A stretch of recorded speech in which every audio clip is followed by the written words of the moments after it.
नमस्कार,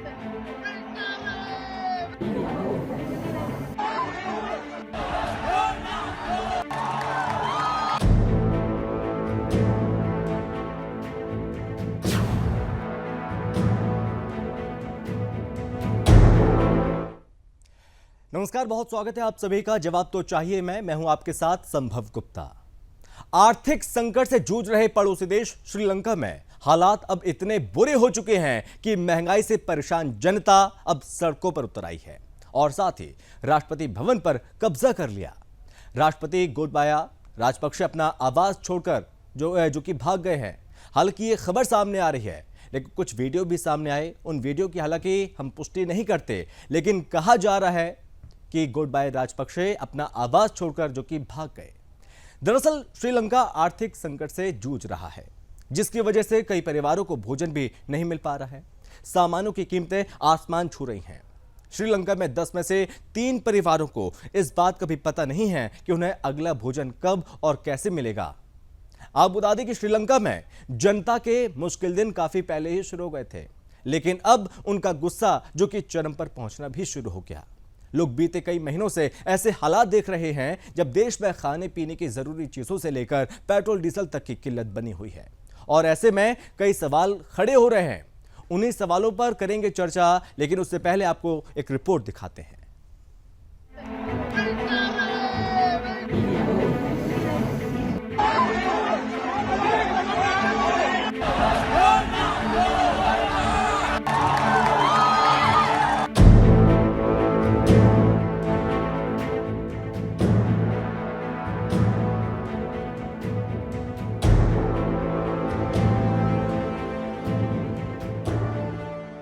सिंहासन खाली करो कि जनता आती है।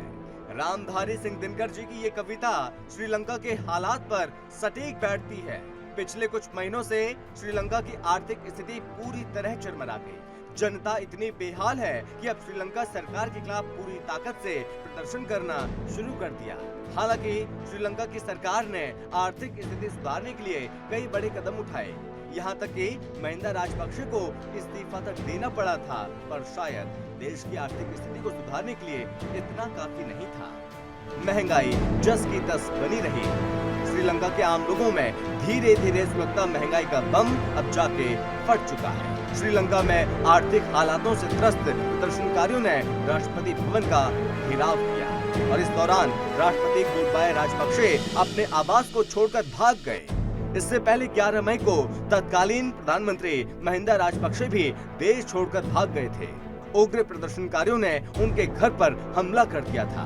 प्रदर्शनकारी श्रीलंका की बेहद खराब हालात के खिलाफ सड़कों पर उतरे हैं। इस दौरान पुलिस ने प्रदर्शनकारियों को हटाने के लिए आंसू गैस की गोली भी छोड़े, लेकिन वो डटे रहे। प्रदर्शनकारी इस आर्थिक संकट के लिए राष्ट्रपति गोटाबाया को जिम्मेदार ठहरा रहे हैं और पिछले 3 महीने से उनके आवास के एंट्री गेट पर कब्जा जमाए बैठे हैं। लेकिन आज प्रदर्शनकारी आखिरकार राष्ट्रपति भवन के अंदर तक घुस आए। अब देखना यह है कि श्रीलंका की बदतर आर्थिक स्थिति को कौन और कैसे सुधारेगा।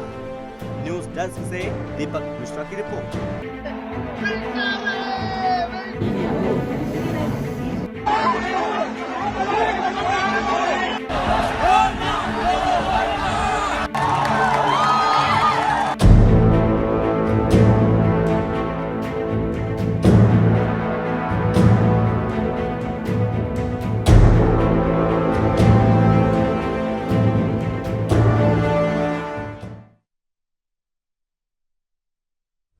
तो श्रीलंका में जन विद्रोह जो कि शुरू हो गया है, महंगाई चरम पर है और बीते कई दिनों से, जी हां, अभी से नहीं, बीते कई दिनों से ये हालात लगातार बने हुए हैं। और आज एक बार फिर से जो लोगों का गुस्सा है वो किस कदर फूटा, उसकी तस्वीर अब हम आपको दिखाते हैं बारी बारी से। वो तस्वीरें जब सड़कों पर उतरकर श्रीलंका के लोगों ने किस तरह से यहाँ पर प्रदर्शन किया। और इस बीच यहाँ पर सबसे महत्वपूर्ण चीज ये कि राष्ट्रपति के आवास को किस तरह से घेर लिया था, उसके बाद कब्जा कर लिया गया, उसके बाद राष्ट्रपति को यहां से भागना पड़ा। ये खबरें सामने आ रही हैं, कुछ तस्वीरें भी सामने आई हैं। वो अलग अलग तस्वीरें भी हम आपको दिखाते हैं कि किस तरह से यहां पर बवाल काटा और जमकर उत्पात मचाया गया। जो श्रीलंका की जनता है वो एक बार फिर से जी हाँ, एक बार फिर से वो किस तरह से विद्रोह पर उतारू हुआ है ये देखिए। जब यहाँ पर राष्ट्रपति भवन के बाहर जो लोग हैं वो यहाँ पर इकट्ठे होने शुरू हो गए, इसी के साथ चारों तरफ से इस भवन को घेर लिया लोगों ने। उसके बाद यहाँ पर जो लोग हैं वो राष्ट्रपति भवन के अंदर तक जा पहुंचे। दरअसल बीते 3 महीने से लोग मेन गेट पर बैठे थे और इस बीच यहाँ पर एक बार फिर ये विद्रोह शुरू हुआ और जनता जब अंदर पहुंची तो राष्ट्रपति भवन के अंदर जो स्विमिंग पूल है वो वहां पर किस तरह से कब्जा किया, वहां पर लोगों ने आनंद उठाया और यहां पर नहाते हुए नजर आए। इसी के साथ किचन में जो तमाम जगह हैं वहां पर किस तरह से प्रदर्शन किया गया। श्रीलंका के राजधानी कोलंबो में जमकर प्रदर्शन अभी भी जारी है और इस्तीफे की मांग जो कि लगातार की जा रही थी। और इस बीच वो तस्वीर हम आपको दिखा रहे हैं टीवी स्क्रीन पर। कहा जा रहा है इस तस्वीर को लेकर कि जब यहां पर गोटबाया राजपक्षे अपने परिवार के साथ श्रीलंका को छोड़ रहे थे तो जहाज से जब वो किसी और देश जा रहे हैं, कहां गए किसी को कुछ पता नहीं है। लेकिन आपको बता दें जो वीडियो सामने आया, इस वीडियो को लेकर यह कहा जा रहा है कि राजपक्षे परिवार है जो कि इस जहाज में सवार होकर भागने की कोशिश कर रहा है। हालांकि हम इस वीडियो की पुष्टि बिल्कुल नहीं करते। आखिर राष्ट्रपति कहां है, किसी को कुछ नहीं पता। इसके बाद अगली तस्वीर सामने आती है। यह तस्वीर जब यहां पर श्रीलंका के हेल्थ मिनिस्टर जो कि जनता की चपेट में आए और जनता ने किस तरह से सबक सिखाया और इस बीच यहां पर जनता ने उनकी खातिरदारी कर दी। बीच सड़क पर जमकर पीट दिया। गुस्साई भीड़ ने जनता ने किस तरह से पीटा है। वो सुरक्षाकर्मी भी यहां पर तैनात थे उनके सामने। श्रीलंका के मंत्री को किस तरह से पीटा गया उसकी तस्वीर आप देख रहे हैं। जमकर बवाल काटा लोगों ने।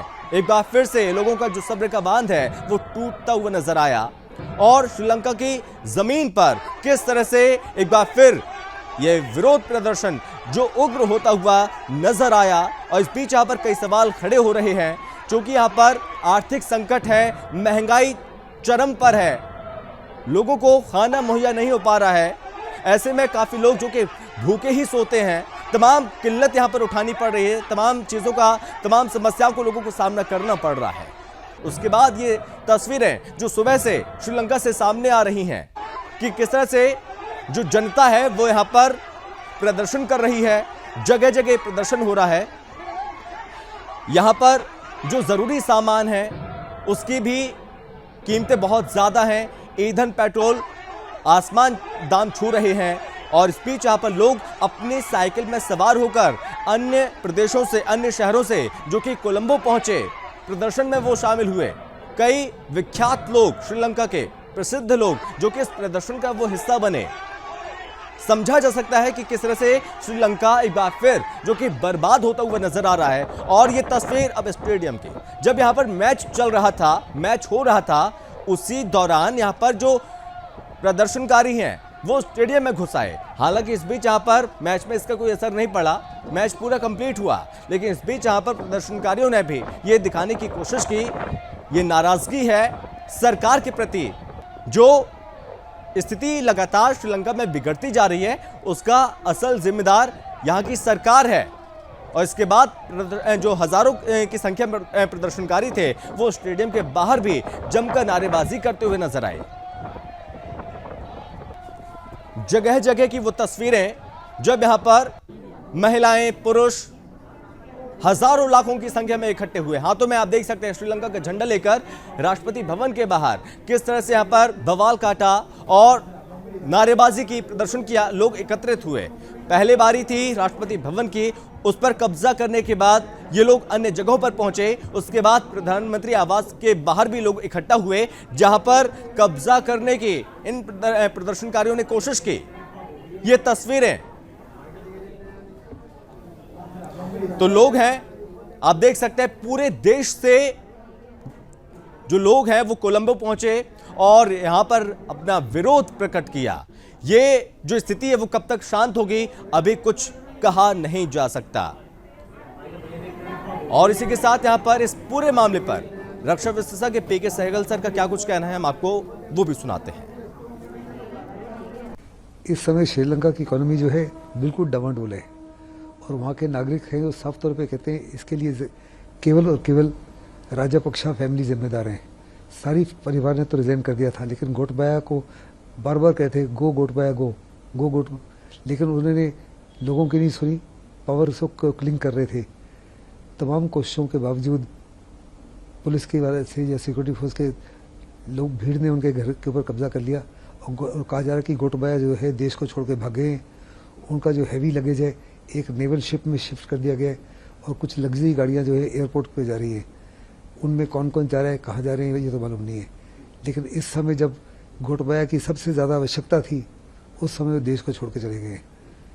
इससे कुछ सबक सीखने चाहिए हमारे नेबर्स को, पाकिस्तान को, नेपाल को, बांग्लादेश को, म्यांमार को और बाकी कंट्रीज़ साउथ ईस्ट एशिया में, अफ्रीका में, लैटिन अमेरिका में, जो चाइना से बहुत इम्प्रेस्ड है, उनकी लार्जेस्ट से इम्प्रेस्ड है, क्योंकि चाइना उनके साथ इसी माफिक दुर्दशा करेगा जो पाकिस्तान और श्रीलंका के साथ हुआ है।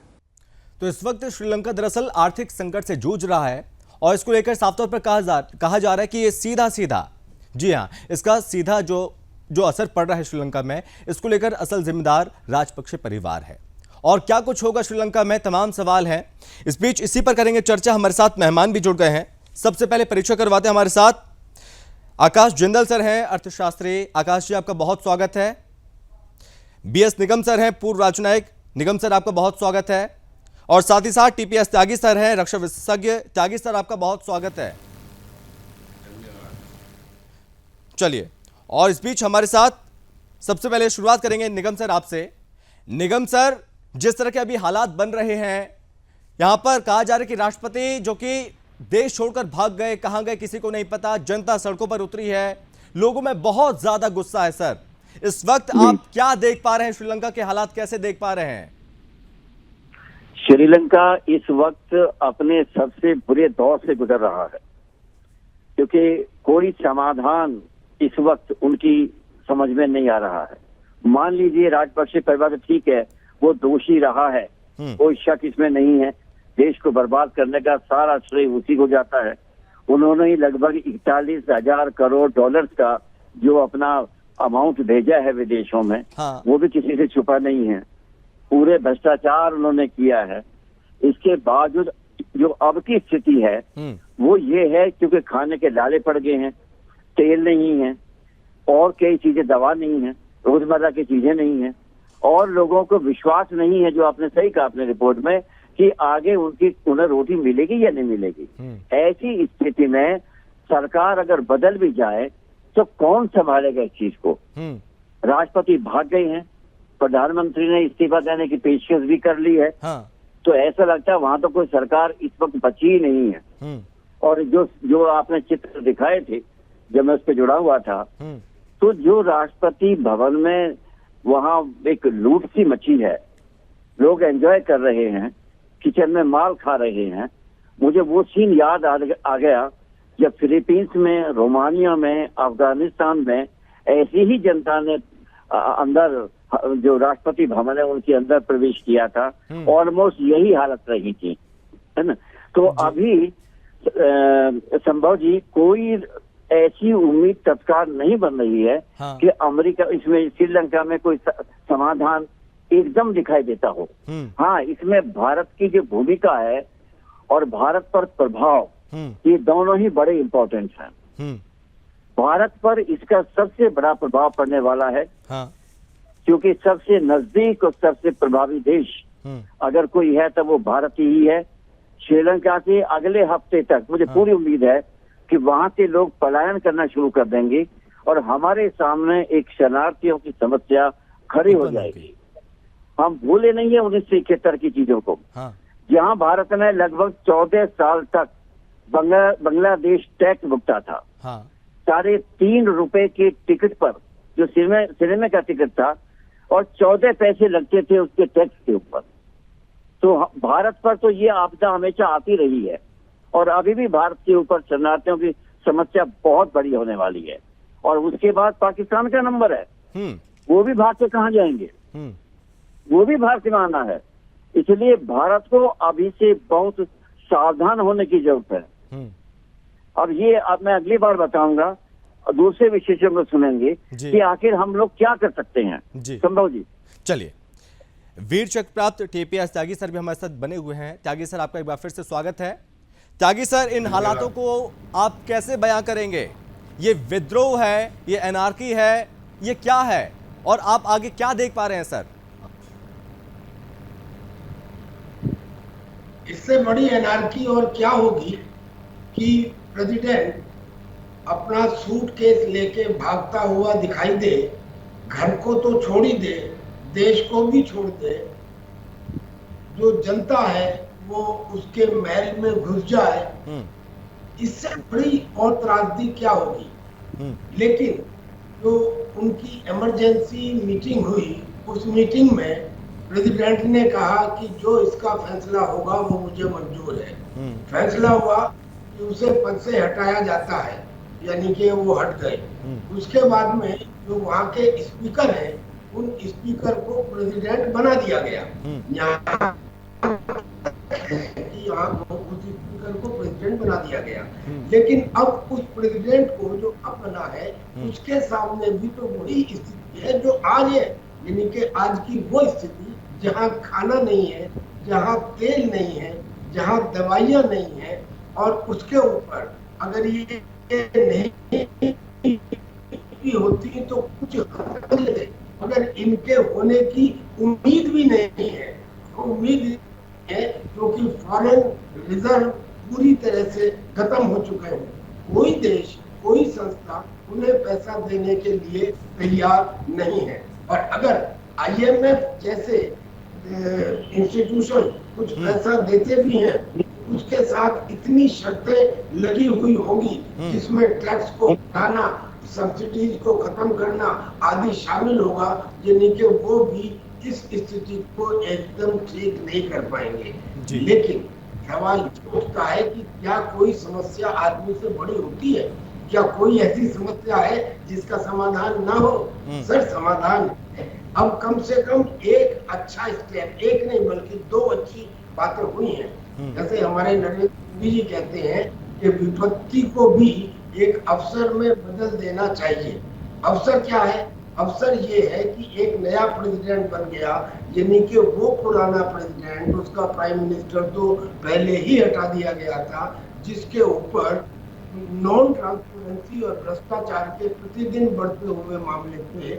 मगर ये जो नया प्रेसिडेंट है, अगर अब ये एक रोड मैप तैयार करे और जनता को दे और फिर इंटरनेशनल कम्युनिटी उसमें मदद करे, तो ये अपने आप में एक मुसीबत में से उबरने का रास्ता होगा।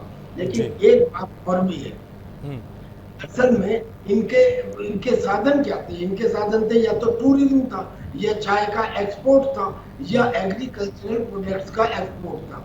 एग्रीकल्चर प्रोडक्ट में चाइना ने इनको सब्ज बाग दिखाए कि आप ऑर्गेनिक खेती कीजिए, मैं आपको ऑर्गेनिक मैन्योर दूंगा। उसने मैन्योर दिया नहीं, इन्होंने जो केमिकल फर्टिलाइजर्स थे उनके इंपोर्ट के ऊपर पूरा बंद लगा दिया, यानी कि अब एग्रीकल्चर प्रोड्यूस भी नहीं जा रहे। कोरोना की वजह से टूरिज्म भी खत्म हो गया। अब इनके पास कोई रास्ता नहीं बचा कि ये एकदम कहीं से इनको पैसा मिल जाए। अब पैसा कहाँ से मिल सकता है? इंटरनेशनल कम्युनिटी से, या इंडिया से, या चाइना से, या जापान से, जहाँ से उन्होंने मांग की है। कोई बगैर स्ट्रिंग के पैसा क्यों देगा? पर क्या इसके अलावा भी कोई रास्ता हो सकता है? यस सर, इसके अलावा ये रास्ता हो सकता है कि जब पर्सनैलिटी चेंज होती है, जब नया लीडर आता है, तो नए लीडर को रेडिकल एक्शन भी लेने पड़ते हैं। क्या हिंदुस्तान के अंदर कभी ऐसा सुना था कि सर्जिकल स्ट्राइक हो? मगर हुई। ऐसा ही यहाँ पे क्या अब ये कमेटी, ये नया प्रेसिडेंट, क्या ये चाइना से जो अम्बन टोटा की 90 साल की डील हुई है, क्या ये उसे कैंसिल नहीं कर सकता? और अगर ये उसे कैंसिल करता है, सवाल उठेगा साहब ये लीड को, इसको डील कैसे कैंसिल करेंगे? क्यों? क्या थाईलैंड ने ये कैंसिल नहीं की थी? थाईलैंड की भी तो चाइना के साथ डील हुई थी। जब चाइना को ये लगा कि मलक्का स्टेट में मैं फंस जाऊंगा, तो उसने एक अल्टरनेटिव रूट ढूंढा थाईलैंड के पास से कैनाल बनाने का। मगर डील होने के बाद भी थाईलैंड ने मना कर दिया। ये भी मना कर सकते हैं। और अगर ये मना करते हैं तो फिर ये देखिए कि यही अम्बन टोटा को पहले श्रीलंका ने हिंदुस्तान को ऑफर दिया था, मगर तत्कालीन सरकारों ने उसे एक्सेप्ट नहीं किया। अब अगर हिंदुस्तान उसे एक्सेप्ट करे तो हम्बन टोटा ही रास्ता बन जाएगा इकोनॉमिक रिकवरी का। कारण ये कि इंडियन ओशन हम्बन टोटा को इस्तेमाल करने वाला जहाज 24 घंटे के टर्नओवर से बच जाता है, यानी कि 24 घंटे की जर्नी 24 घंटे में खर्च होने वाला ईंधन बच जाता है। यानी कि जितने जहाज यहाँ से होके गुजरेंगे तो इनकी इकोनॉमी रिवाइवल हो जाएगी, और ये एक रेडिकल डिसीजन होगा, ये लिया जा सकता है। और भी सॉल्यूशंस हैं, मैं और पैनलिस्ट की बात सुनने के बाद जी बताऊंगा। आकाश जिंदल सर, ये स्थिति अभी से नहीं बहुत पहले से है श्रीलंका में, और कैसे हुई पूरा विश्व जानता है, लेकिन पेट खाली है, श्रीलंका के लोग भूखे हैं, और जिस तरह की तस्वीर हम अपने दर्शकों को दिखा रहे हैं वो लहर नहीं, वो सुनामी लग रही है सर। जो वो जनता जिसके हाथ में हथियार नहीं है वो बिना कुछ सोचे समझे सड़कों पर बस उतर गई। जी देखिए, संभव जैसे आपने बिल्कुल सही कहा, 1 साल पहले मेरी ऑर्गेनाइजेशन आकाशजिंदल.in ने बहुत से चैनल्स पे ये बात कही थी कि श्रीलंका की इकोनॉमी दिक्कत में आने वाली है। 1 साल पहले से ये चीज हमें दिख रही थी, क्लियर हो रही थी। बिकॉज हो क्या रहा था, कोरोना की वजह से श्रीलंका का जो टूरिज्म है वो बहुत डाउन आ गया था। श्रीलंका ने गलती क्या की थी कि पूरी इकोनॉमी का बेस टूरिज्म के ऊपर बिल्ड कर लिया था। हाँ। अब ये किसी भी कंट्री द्वारा की गई बहुत बड़ी इकोनॉमिक मिस्टेक थी। आज हालात क्या है श्रीलंका के? आज श्रीलंका के रुपये 362 रुपए का $1 आ रहा है। आज गैसोलीन की कीमत वहां पे क्या है? 550 श्रीलंकन रुपए। और आपको डेटा दे दूं जिसको सुन के हमारे दर्शक चौंक जाएंगे, इन्फ्लेशन का रेट वहां पे कितना है? 54%, 54% एनुअल इन्फ्लेशन का रेट है। आज हालात ये हैं कि 1 हफ्ते के लिए स्कूल और बंद कर दिए गए हैं। क्यों? क्योंकि इतना फ्यूल नहीं है कि बच्चे स्कूल जा सके। जो फॉरेन लोन थे उनके, जो अभी ड्यू थे, वो उन्होंने सस्पेंड कर दिए। तो एक तरह से आप कह सकते हैं, सोफिस्टिकेटेड शब्द है, यानी सिंपल कह सकते हैं आप कि फॉरेन लोन और रीपे करने की पोजीशन में नहीं है। आज उनके पास फॉरेक्स रिजर्व इतना कम हो गया है कि फूड, फ्यूल और उसके अलावा मेडिसिन कुछ भी लाने के लिए उनके पास पैसा नहीं है। बट आज की तारीख में मेरी ऑर्गेनाइजेशन आकाशजिंदल.in की ड्यूटी है कि यहाँ सोल्यूशन दो। प्रॉब्लम तो मेरा ख्याल काफी दुनिया को पता है। अब सोल्यूशन इसमें क्या है? इमीडिएटली ब्रिज लोन लिया जाए। ब्रिज लोन या तो IMF या और कई,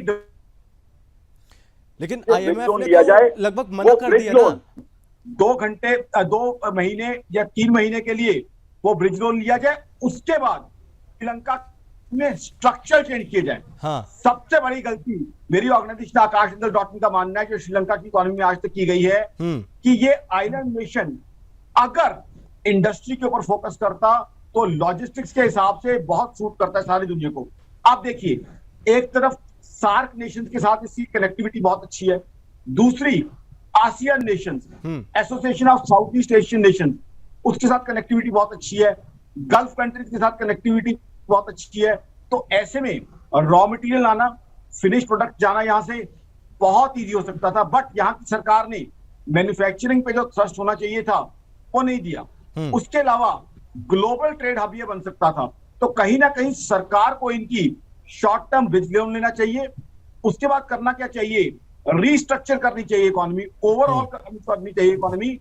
एग्रीकल्चर के अंदर फर्टिलाइजर का जो फ्लो है पहले की तरह आए।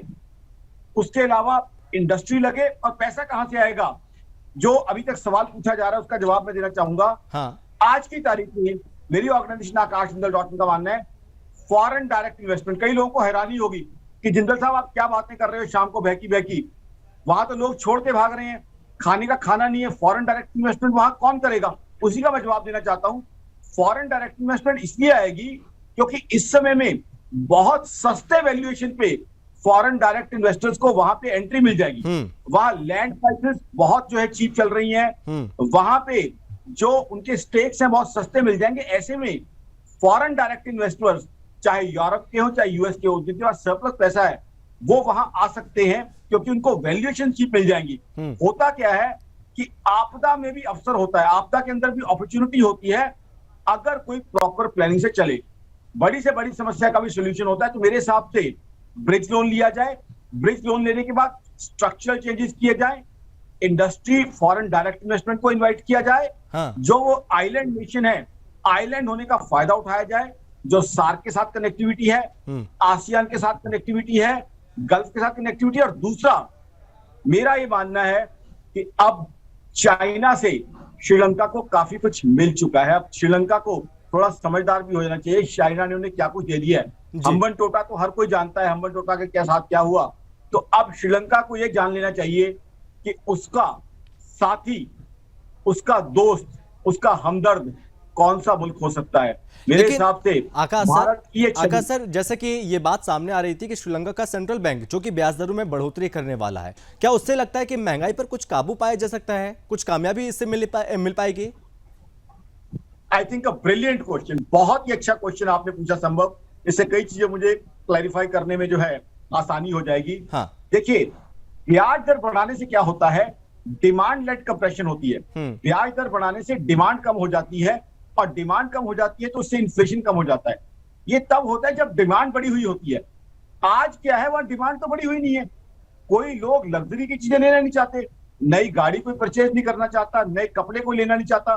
वहां लोगों को क्या चाहिए कि हमें भोजन मिल जाए, बीमार लोगों के लिए मेडिसिन मिल जाए, फ्यूल मिल जाए। तो ऐसे में आपके क्वेश्चन से मुझे बहुत कुछ क्लैरिफाई करने का मौका मिलेगा। इंटरेस्ट रेट इंक्रीज इसका सोल्यूशन नहीं है। सोल्यूशन है इसको supply side issues. Supply side issues यानी कि वहां जो फ्यूल के लिए लंबी लंबी कतारें लगती हैं, उनको we have to reduce, we have to make fuel available there. Now how can fuel be made available? You need to have some money with you. See, fuel suppliers, they are ready to extend up to certain level of credit to countries because you have sovereign guarantee, but some amount you have to give. That's why I'm saying if they can take a bridge loan from IMF or other global agency, with that bridge loan they can get fuel would get them food, then they can also import medicines, but this can be valid only for short term, and that also they have to tell the global body जिससे भी borrow करेंगे कि किस तरीके से economy को restructure करेंगे। खाली टूरिज्म पे आज के टाइम पे इकोनॉमी को चलाना बहुत मुश्किल है जी। एक बहुत बढ़िया उनके पास टोपोग्राफी थी, बहुत बढ़िया लॉजिस्टिक्स की सिचुएशन थी, उन्होंने कभी उसको यूज ही नहीं किया। हाँ। उसके अलावा देखिए आप ट्रेड कॉमर्स, आईटी और बीपीओ के लिए वहां एक रीजनेबल लेवल की इंग्लिश स्पीकिंग पॉपुलेशन है जिसको उन्होंने यूज करना चाहिए था, but they have not utilised it. ये भी उनकी कमी रही है। कहीं ना कहीं आईटी बीपीओ में उन्हें आगे आना चाहिए। देखिए, सिर्फ चाय कॉफी एक बहुत बढ़िया क्रिकेट टीम और साथ ही साथ टूरिज्म को प्रमोट करके, देखिए टूरिज्म में क्या है, बीचेस और भी बहुत से कंट्रीज ऑफर करती हैं। टूरिज्म में क्या ऐसी यूनिकनेस है जो बाकी कंट्रीज ऑफर नहीं करती जी। तो इसलिए जो है आपको अपनी इकोनॉमी की स्ट्रेंथ्स को बनाना होगा। देखिए हमारे यहाँ देखिए, आज प्रधानमंत्री मोदी साहब को मैं आकाश जिंदल सैल्यूट करता हूं। दिक्कतें हमारे यहाँ भी आई, 2 साल कोरोना के हमने भी काटे, उसके बाद रशिया यूक्रेन क्राइसिस हमने भी काटा, तब भी आज देखिए हमने इन्फ्लेशन को कंट्रोल किया हुआ है। यूएस जैसी इकोनॉमी 8.6% इन्फ्लेशन, जर्मनी जैसी इकोनॉमी 7.5% से ऊपर इन्फ्लेशन, और तब भी हिंदुस्तान में हमारी इन्फ्लेशन 7.04% है। सीपीआई पिछले महीने से कुछ कम हुई है। तो यानी एक बेहतरीन सरकार, एक बहुत बढ़िया सरकार जो डिसीजन लेती है और लोगों का भला भी चाहती है, वो इस सिचुएशन को अवॉइड कर सकती है। अब वहां पे क्या किया श्रीलंका में उन्होंने गलती की पिछले 2 सालों से, फ्यूल वहां पे दिया गया बहुत ही ज्यादा सस्ते दामों पे। यानी मार्केट से बहुत कम दाम पे फ्यूल दिया गया। अब उससे क्या है, जनता जानते हैं अगर मार्केट से बहुत कम पे फ्यूल देंगे तो वो किसकी जेब से जाएगा? वो जनता की जेब से जाएगा। अल्टीमेटली क्या होगा, सरकार की बैलेंस शीट पे लॉस आएगा। सरकार की बैलेंस शीट क्या है, जनता की कंबाइंड बैलेंस शीट। तो वो लोगों को एक तरीका से भ्रमित करने वाली बात, सीधे तौर पर हम ये कहें आकाश सर के कोई ठोस नीति नहीं थी, कोई ठोस योजना नहीं थी, वहां की सरकार केवल अंधेरे में हाथ पैर चलाती रही। सीधे और साफ शब्दों में यही कहें हम। बिल्कुल, देखिए वहां की सरकार ने जो है हाँ। लोगों को जो है अंधेरे में उस तरीके से अप्रोच रखा जो अप्रोच किसी तरीके से प्रैक्टिकल हो ही नहीं सकती थी। हाँ। टूरिज्म कोरोना के कारण आ नहीं रहा था जी। फर्टिलाइजर का यूसेज आपने कम कर दिया, एग्रीकल्चर प्रोडक्शन और यील्ड आपकी कम हो रही है, और आप फ्यूल लोगों को सस्ते में बेच रहे हैं। अरे भाई सस्ते में बेच रहे हैं तो वो जो गैप है, जो डेफिसिट है, वो कौन पूरा करेगा? कहां से आएगा वो पैसा? हाँ। अल्टीमेटली जो कंट्री के फॉरेक्स रिजर्व्स हैं हाँ। वो यूज होते गए। आज उनके पास इतना फॉरेक्स भी नहीं है हाँ। कि फ्यूल इंपोर्ट कर सके, फूड इंपोर्ट कर सके, हाँ। मेडिसिन इंपोर्ट कर सके, गैस इंपोर्ट कर सके। जैसे मैंने आपको बताया, अब स्कूल वहां 1 हफ्ते के लिए और बंद कर दिए गए हैं क्योंकि इतना फ्यूल नहीं है कि बच्चों को स्कूल पहुंचाया जा सके। हाँ। इससे ज्यादा जो है कमी जो है कहां दिख सकती है? तो ऐसे में श्रीलंका को अपनी इकोनॉमी को रिस्ट्रक्चर करना बहुत जरूरी है। ग्लोबल मॉनिटरिंग के अंदर रिस्ट्रक्चरिंग होनी चाहिए, बट मेरा ये विश्वास है, मेरी ऑर्गेनाइजेशन आकाश लॉटन का, कि श्रीलंका एक ऐसी इकोनॉमी है जो रिस्ट्रक्चर पूरी तरह से हो सकती है। ऐसा नहीं है कि इकोनॉमी हो जाएगी। सर, मैं दूसरे टर्म में मैं आपके पास आऊंगा और भी चीजें समझने की कोशिश करेंगे। निगम सर, कुछ बेसिक चीजें ये भी हैं कि जब कोई देश मुसीबत में होता है तो राजा होता है कि वो अपनी प्रजा की सुरक्षा करे, लेकिन यहाँ पर प्रजा ने अपने राजा को भगा दिया। और दूसरी चीज यहाँ पर यह भी कि अगर यहाँ से जो पीएम रानिल विक्रमसिंघे हैं, अगर वो जाएंगे तो अब सवाल ये कि कौन आएगा, और कौन आएगा तो इस स्थिति को क्या वो संभाल पाएगा? देखिए संभव जी, जो आप कह रहे हैं इसमें थोड़ा सा चेंज कीजिएगा। हाँ। जनता ने नहीं भगाया है, ये खुद डर के भागे हैं। हाँ। और जनता को तो इनको रोकना चाहिए था, इनसे जवाब मांगना चाहिए था। देश को बर्बाद इन्होंने किया है, इनको ऐसे कैसे जाने देंगे? ये तो 10-15 साल बाद में फिर ऐसे हालात बनवा देंगे बाहर रहते हुए। इनके पास में इतना पैसा है, देश में अराजकता फैला देंगे, फिर दोबारा देंगे और फिर ऊपर के लौट जाएंगे। हाँ। ये इतिहास गवाह रहा है जो दुनिया का रहा इस तरह का, इन 5 बार लोगों का। हाँ। है ना, कई देशों में तानाचार लोग लौटे हैं दोबारा से। हाँ। है ना, तो इनको जाने ही नहीं देना चाहिए। इनसे जवाबदारी चाहिए हमको कि इन्होंने इस देश को, इतने सुंदर देश को किस तरह छोड़ दिया अकेला। हाँ। है ना, अब जो जिंदा साहब बता रहे थे, मैं उन्हें अति आशावादी मानता हूँ, है ना, बड़ी हिम्मत की दाद देता हूँ कि वो इस क्राइसिस में भी फॉरेन इन्वेस्टमेंट की वो हिम्मत दिखा रहे हैं। असलियत में वहाँ पर जो मेरे हिसाब से करना चाहिए भारत सरकार को, तत्काल ऐसा इनिशिएटिव दे, अपनी पसंद की वहाँ पर सरकार बनाए। पहला तो काम ये होना चाहिए। तत्काल हमें जो दूसरे एक माध्यम होते हैं हमारे, जो नॉन डिप्लोमेटिक होते हैं, हाँ। जिनको बैक चैनल कहते हैं, वहां से जाके इन्हीं स्टूडेंट्स के बीच में से लीडरशिप को तलाश करे और ऐसे लोगों को जो भारत के प्रति वफादार हो, अपने मनपसंद की सरकार बनवाए। दूसरा, चाइना के जितना भी इन्वेस्टमेंट वहां पर है, हाँ। उसको वन गो में ये कहे कि यू गो फ्रॉम हियर, यहाँ आपका कोई काम नहीं है। सारे कॉन्ट्रैक्ट को एक ही ऑर्डर में कैंसिल करे, जो होगा देखा जाएगा। और सभी वहाँ चाइनीज को कहे कि तुम तत्काल देश छोड़ दो। हाँ। इससे एक अच्छा एटमॉस्फेयर बनेगा। और जो अब जिंदा साहब बता रहे थे कि भी जो अपने ये परिवार है, इस परिवार ने जो सस्ते में तेल बेचा, हाँ। ये तो इसीलिए बेचा था उन्होंने कि ताकि जनता विरोध ना करे। हाँ। जनता को खुश करने के लिए उन्होंने फर्टिलाइजर्स का प्रयोग बंद कर दिया। ठीक है, क्योंकि वो महंगा पड़ता था। तो ये तो जनता को खुश करने के लिए किया था ताकि वो अपना भ्रष्टाचार का मामला करते रहें। हाँ। नतीजा ये हुआ है कि आज केवल $2.5 करोड़ बचा हुआ है उनके अकाउंट में, जिससे जो फॉरेन एक्सचेंज है। इसमें क्या करेंगे वो लोग? वो दवा भी नहीं खरीद सकते, कुछ नहीं खरीद सकते।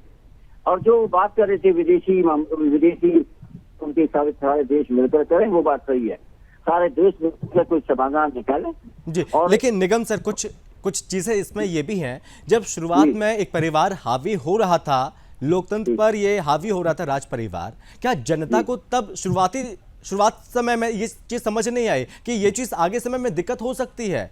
तब रोकने के प्रयास नहीं किए गए? देखिए, जब जनता क्या होती है, जनता को बहका जाता है। जब आम जनता को रोटी से मतलब होता है, खाने से मतलब होता है, सुविधाओं से मतलब होता है। और वो इन बंधुओं ने ठीक दी। उन्होंने जो पैसा लेकर के विदेश भेजा, हाँ। जो अपना परिवार चलाया, उन्होंने ऐशो आराम की जिंदगी, 70% बजट का हिस्सा टोटल अपने परिवार में रखा। हाँ। ठीक है ना, और जनता को कुछ भी नहीं दिया। तो उनके साथ संभावना क्या ऑयल की नहीं बन सकती थी? क्या कॉटन इंडस्ट्री नहीं कह सकती जैसे बांग्लादेश ने अपने आप को समृद्ध कर लिया, है ना। कॉटन इंडस्ट्री के लिए इतनी बढ़िया वहाँ की जलवायु है, तो बनाई नहीं जा सकती थी क्या? वहाँ मेराइन बेस से दूसरे जो इंडस्ट्रीज है वो शुरू नहीं की जा सकती थी? एक ही इंडस्ट्री जिसको बोलते हैं कि भाई पर्यटन वाली, उसी पर डिपेंड रहे और देश में कुछ होने ही नहीं दी। इतने मेराइन इंडस्ट्रीज हैं जो बन सकती थी, है ना।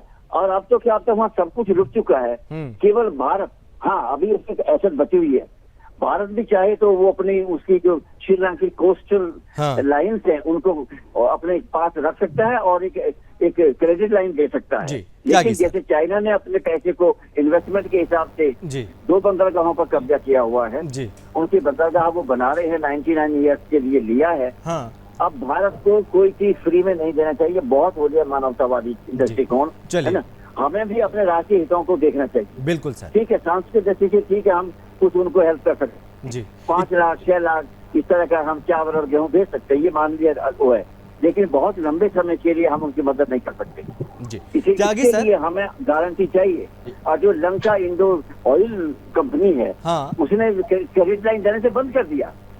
वो चाहते हैं कि हमें गारंटी दो कि हमारा पैसा वापिस होगा, और अगर गारंटी ना मिले तो कम से कम जो कोस्टल लाइन होती है। त्यागी सर, आखिरी कमेंट आपसे मैं लूंगा, आखिरी कमेंट लूंगा सर, वक्त की कमी है। त्यागी सर, जैसे कि हम देख रहे हैं कि सेना का इस्तेमाल होता है दुश्मन देश के खिलाफ लड़ने के लिए, लेकिन यहाँ पर सेना का इस्तेमाल हो रहा है अपने देश में उतार दिया गया सेना को, स्थिति बहुत ज्यादा खराब। इससे ज्यादा स्थिति और क्या देखें हम? खराब स्थिति, बेहद खराब। आखिरी कमेंट सर आपका। 700 सिपाही प्रदर्शनकारियों के साथ मिल चुके हैं, 7 और 19 वो भी तो आम आदमी है ना सर, वो भी आम आदमी है। करेक्ट, और 19 बैरिकेड्स को तोड़ के ये प्रदर्शनकारी वहां पहुंचे हैं। इन्हें मालूम था कि वहां गोली चलेगी, इसका मतलब कि हथेली पे जान रख के ये वहां गए हैं। ऐसी स्थिति में क्या आप समझ रहे हैं कि टूरिज्म को बढ़ावा दे दिया जाएगा? ऐसी स्थिति में क्या फॉरेन डायरेक्ट इन्वेस्टमेंट हो जाएगा? ऐसी स्थिति में क्या तुरंत वहां पे कोई इंडस्ट्री एस्टेब्लिश हो जाएगी? ऐसे में आवश्यकता है कि इंटरनेशनल कम्युनिटी, इन्होंने करोड़ों रुपए मिसाइल के लिए तो दे दिए, अगर यूक्रेन में लोग मिसाइल से मर रहे हैं, ये लोग भूख से मर रहे हैं, क्या इंटरनेशनल कम्युनिटी को उनमें से कुछ पैसे इस समय श्रीलंका में नहीं भेजने चाहिए? और है इंटरनेशनल कम्युनिटी जो करे सो करे, हिंदुस्तान को इसमें प्रोएक्टिव रोल। छोटा सा कमेंट सर, जब इतना कमेंट है कि ये जो हम्बन टोटा है, ये हम्बन टोटा की डी कैंसिल की जाए और हिंदुस्तान इसमें इंटरवीन करे, उसे टेक ओवर करे, उससे उनकी इकोनॉमी बहुत तेज गति से। क्योंकि सर वक्त की कमी है, मैं यहीं पे रोकना चाहूँ आप तीनों को। सर आकाश जी आपका बहुत धन्यवाद, निगम सर आपका बहुत धन्यवाद, और त्यागी सर आपका बहुत धन्यवाद इस चर्चा में शामिल होने के लिए। तो बहरहाल आर्थिक संकट से श्रीलंका इस वक्त वाकई में जूझ रहा है। हालात क्या है आपने तस्वीरों के माध्यम से देखे, लेकिन लगता नहीं है, जो तस्वीरें सामने आ रही है उससे लगता नहीं कि श्रीलंका बहुत जल्द इन चुनौतियों से उबर पाएगा। बहरहाल वक्त एक छोटे से ब्रेक का, फौरन लौटेंगे।